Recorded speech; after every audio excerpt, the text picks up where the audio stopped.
Were you meant to lead? Not the question you expected. Most men hear it and think of armies, of boardrooms, of crowns and thrones, and the weight of empires. But that is not where leadership lives. That is merely where it becomes visible. The question is older than civilization. It was asked in desert tents and mountain caves, long before history had a name for itself. And it has nothing to do with whether others will follow you. It asks whether you have become someone worth following. Consider Alexander the Great, not the marble bust, not the Hollywood conqueror, the man, 20-year-old, standing in the place of Pella, his father's corpse still warm, the vultures already circling. Macedonia was a hard kingdom built on harder men. They did not respect blood, they respected iron, and Alexander, young as he was, understood something that eludes most men for their entire lives. That authority granted is not authority owned. The crown meant nothing. The army meant nothing. What mattered was whether he had built within himself a fortress that could not be shaken. So he did what no king was required to do. He slept on stone beside his soldiers. He ate what they ate. When they marched through the Hindu Kush, he marched at the front. When they crossed the Gedrosian desert and men began to die of thirst, Alexander was the last to drink. Not as theater, not as manipulation, because he had already conquered the part of himself that craved comfort, that whispered, "You are owed rest. You are owed ease. You are owed more than these common men." He had killed that voice, or perhaps more accurately, he had simply stopped listening to it. This is the work nobody sees. This is the crucible. The ancient Stoics understood it. Marcus Aurelius, the most powerful man in the known world, wrote to himself in the dark hours before dawn, "You have power over your mind, not outside events. Realize this, and you will find strength." He was not giving advice to others. He was reminding himself, because power does not stabilize a man. It reveals how unstable he has always been. The emperor who cannot govern his own passions will govern an empire into ruin. History is littered with such men. Their names are warnings. Napoleon, another boy who seized the world before he was 30. But watch him carefully, not at Austerlitz, where he was brilliant. Watch him later, when the momentum became addiction, when the boundaries of France could no longer contain the boundaries of his hunger. He had mastered strategy. He had not mastered himself. And because of this, he built an empire that collapsed the moment his fortune turned. Men followed him to glory. They did not follow him into exile. The self unmastered always betrays a man. This is the paradox at the heart of all leadership. You must want something so completely that you are willing to stop wanting. You must desire influence so deeply that you realize your attachment to being seen. You must seek power over others only after you have established absolute power over yourself. And this second power, the internal kind, is the only one that cannot be taken from you. Crowns can be stolen, thrones can be burned, but a man who has conquered his own fear, his own greed, his own desperate need for validation possesses something that outlives every empire.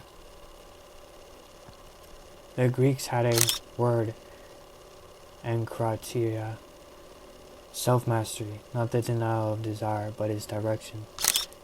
The recognition that within every man there's a competing force.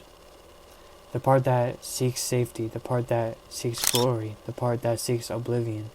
Most men are merely the battlefield where these forces wage war. The leader has ended the war. He has chosen which force commands, and he has executed the others. This is not metaphor. This is the daily practice of becoming.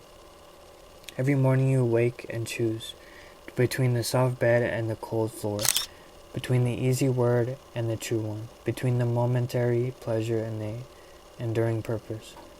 These choices seem small, they are not. They are the architecture of character. They are the invisible construction of the self that others will someday trust or sense they cannot.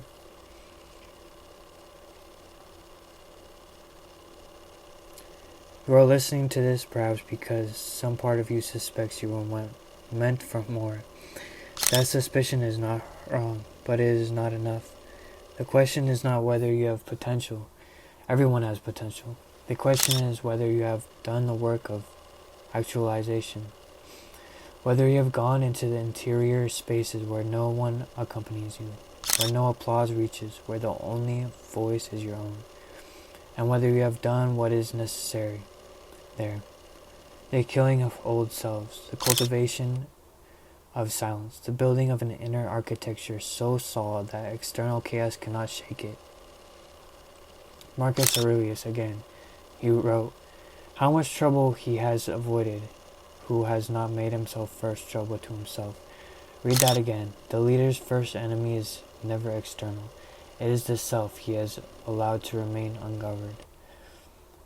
The temper that flares at the wrong moment, the vanity that requires constant feeding, the fear that disguises itself as caution, as prejudice, prudence, as waiting for the right time.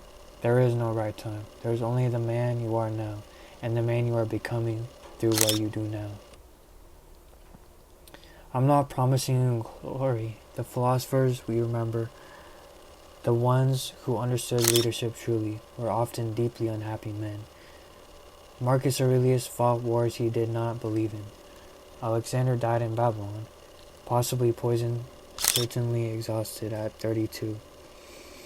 The self-mastery they achieved did not guarantee them joy. It guaranteed them something rarer, coherence, the alignment of their actions with their deepest principles, the elimination of the gap between who they were and who they pretended to be.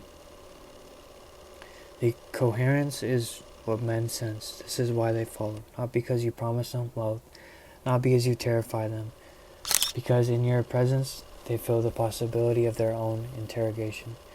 You have become what they suspect they could become. If they were willing to pay the price you have paid, and the price, make no mistake, is everything easy. Every comfortable lie, every excuse that allowed you to remain small, safe, and unproven. So were you meant to lead? The question is malformed. It implies destiny. It implies selection. It implies that leadership is something you discover, like a talent or a birthright. It is not. Leadership is something you build, stone by stone, morning by morning, in the invisible moments where you choose the harder path, not because someone is watching, but precisely because no one is. The conversation where you say what is true rather than what is convenient. In the silences where you endure uncertainty without rushing to false certainty. And the repeated, boring, unglamorous practice of becoming someone who does not break. Thank you for listening, and please hit the subscribe button if you want to hear more. God bless you.